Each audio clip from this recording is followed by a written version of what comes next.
Sadist आदमी है यार, बुरा लगूं मैं। हंसी भी आगे से गिरन वाली हंसी। सुनना दी मज खोलने तो बाद बंदा इंज हसदा। कनाई मैं कंगना भाई कंगना ने। खबर हार छोड़ने के बाद आकाशा गुल और असद कैफी के हवाले से ये बातें गर्दिश कर रही थीं कि उन्होंने दूसरे चैनल शो को ज्वाइन कर लिया। तहम दोनों फनकारों ने एक इंटरव्यू में अपने मुस्तकबिल के हवाले से बात करते हुए वाजे किया कि वो लोग टीवी पर काम करने जा रहे हैं और इस मकसद के लिए उन्होंने टीवी ड्रामों और फिल्में साइन करना शुरू कर दी। प्रोग्राम खबरहार को खैराबाद कहने के बाद आकाशा गुल और असद कैफी किस तरह शोबिस की दुनिया में एंट्री मारने जा रहे हैं, ये सब कुछ हम बताएंगे आज की इस वीडियो में। ये बड़ा अच्छा लग रहा है जी, हनी भाई से मिलके, आपा से मिलके, आपसे मिलके। हसीब ऐसी दुश्मन है तेरे। मेरा एक सवाल है आपसे। आते ही आपने मुझे सोमालिया वाले फ्लैंक पे बिठा दिया। सारे बर्बाद लोग।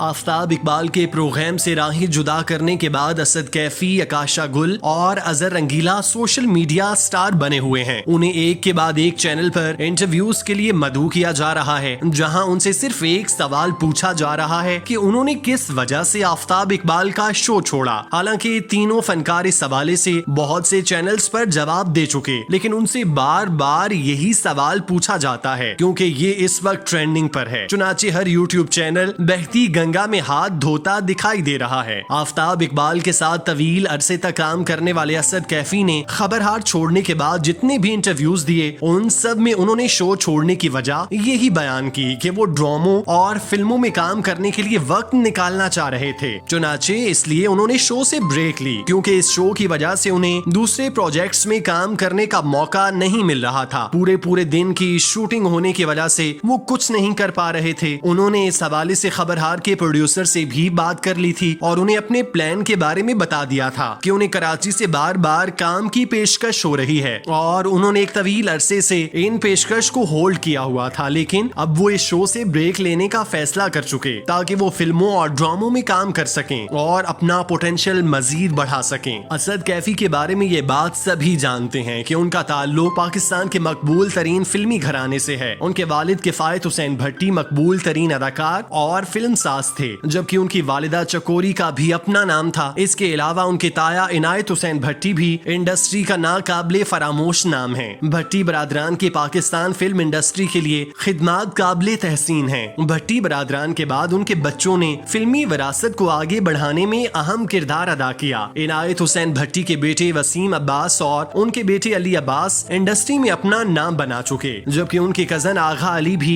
इंडस्ट्री में तेजी से उभर रहे हैं। ये सब लोग असद कैफी के कजन हैं और इनका आपस में एक दूसरे के साथ अच्छा ताल्लुक है। फिल्मी घराने में पैदा होने की वजह से असद कैफी के अंदर भी फिल्म और ड्रामे के जरासीम मौजूद हैं, जिसकी वजह से उन्होंने अपनी फील्ड तब्दील करने का फैसला किया ताकि वो अपने करियर में एक कदम मजीद आगे बढ़ सकें और अपने कजन्स की तरह पाकिस्तानी ड्रामा और फिल्म इंडस्ट्री में जगह बना सकें। असद कैफी ने अपने एक इंटरव्यू में ये इंकशाफ किया कि उन्होंने 3 ड्रामे साइन कर लिए, जिनमें से एक ड्रामे का पायलट शूट हो चुका, जबकि बाकी 2 ड्रामों की शूटिंग कराची में पानी की सूरत हाल बेहतर होने के बाद शुरू की जाएगी। असद कैफी खबरहार छोड़ने के बाद वसी शाह के शो में दिखाई दिए थे, जिसके बाद ये कहा जा रहा था कि उन्होंने मुस्तकिल तौर पर उनकी टीम को ज्वाइन कर लिया, लेकिन असद कैफी ने इस तासुर की नफी करते हुए वाजे किया था कि वो सिर्फ इंटरव्यू देने गए थे, जिस पर उन्हें एक सेगमेंट में अदाकारी करने की दरख्वास्त की गई, जिसको उन्होंने कबूल कर लिया, लेकिन वो मुस्तकिल तौर पर इसका हिस्सा नहीं बने और इस तरह के शोज फिलहाल नहीं करना चाहते। उन्होंने आफ्ताब इकबाल के शो से ब्रेक टीवी ड्रामों और फिल्मों के लिए ली थी, चुनाचे अब वो सिर्फ उसी पर तवज्जो देंगे। नोबिता की सुना देती हूँ। हाँ नोबिता।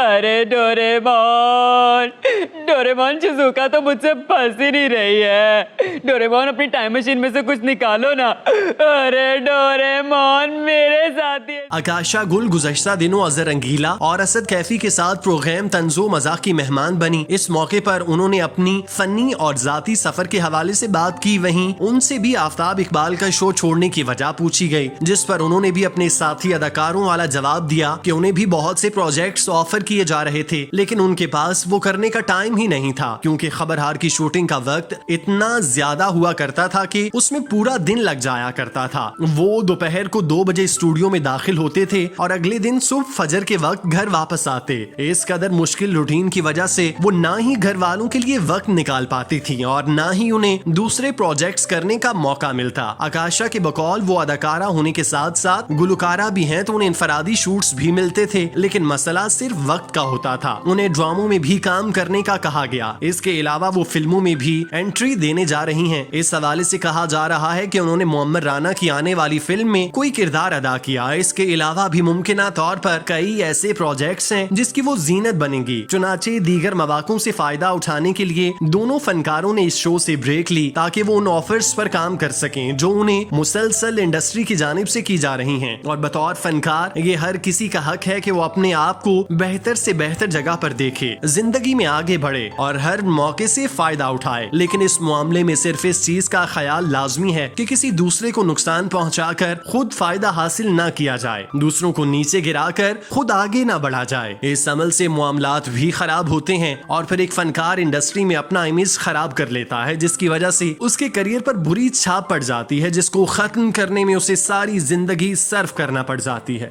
वंजली दी तान विच रू मेरी बोल दी, उमरां दे कजे होए पेत पई खोल दी, पेत पई खोल।